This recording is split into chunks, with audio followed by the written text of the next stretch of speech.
Magandang hapon po. Ang nakikita po ninyo ay ang palayan sa harap ng amaka. May gumagalaw-galaw po diyan. Siya po ay naggagamas. Tinatanggal po niya ang mga damo na tumutubo sa palayan. Kapag hindi po tinanggal yan, ay matatalo ang tanim na palay at hindi po mag-aani. Kinakailangan pong matanggal yan para sumariwa, lumusog, gumanda ang tanim na palay. Napakahirap po ang isang gawaing na may kinalaman sa pagtatanim ng palay. Napakarami pong proseso, yan pong pagdadapog, pag-iiras, pag-ubo o pagtatanim, at ngayon nga naman po ay ang paggagamas. Kahit po anong lusog ng iyong halaman na ipinunla, kapag tinubuan ng mga damo, ay sisirain ang tanim na palay. Kasama na rin po diyan, kinakailangan mawala po yung mga bituo. Malinis ang kapaligiran para lumayo ang mga daga. Isa po sa mga nakakatulong sa pagpapaganda upang mag-ani ng mabuti ay ang mga yung tinatawag pong chicken lizard, yung bayawak at ang sawa. Sila po ang pumupuksa sa mga daga.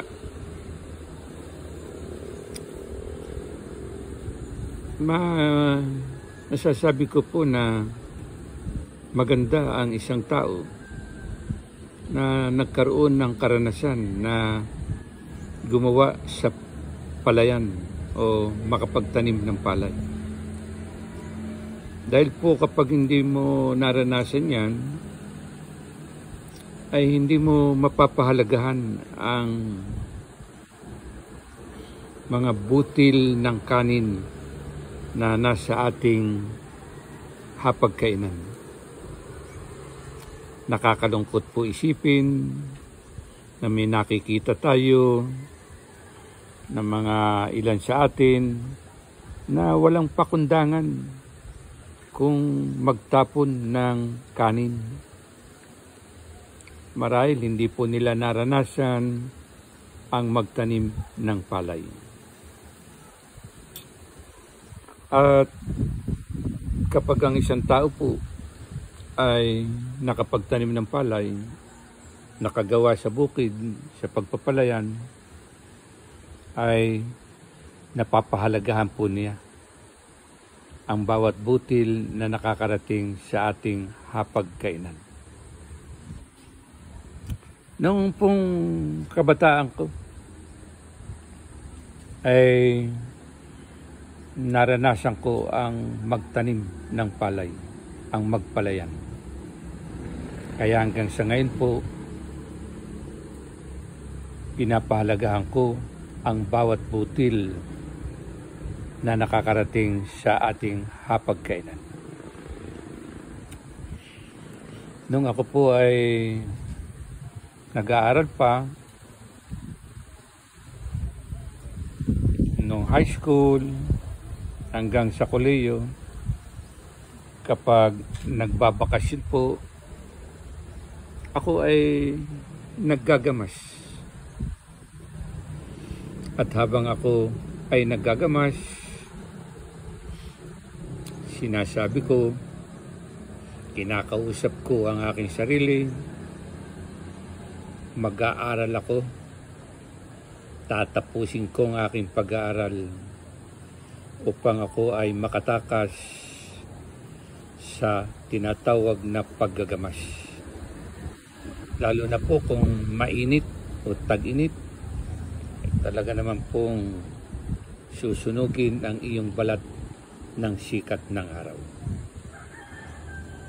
Kaya po ang masasabi ko sa sino man, pahalagahan po ang bawat butil na dumarating sa ating hapagkainan. Napakahirap po ang magkaroon ng bigas, lalo na po ngayon na napakamahal ng presyo ng bigas. Kaya po nung ako'y inuulit ko nga po, nung ako'y nag-aaral, sabi ko, kailangan makatapos ako para hindi ko na muling maranasan ang pagtatanim ng palay. Kung magtaniman po ngayon ako, ay parang katuwaan ko na lamang. Pag mataas-taas na po ang palay, masusurot ang iyong mga mata. Talaga pong napakahirap ang magtanim ng palay o ang magpalayan. Sana po ang bawat isa po sa atin magkaroon ng pagpapahalaga sa bawat butil na nasa ating hapagkainan. Bago po makarating, ay napakahirap, napakaraming mga proseso ang pagdadaanan. Masaya, magandang araw po sa araw na ito.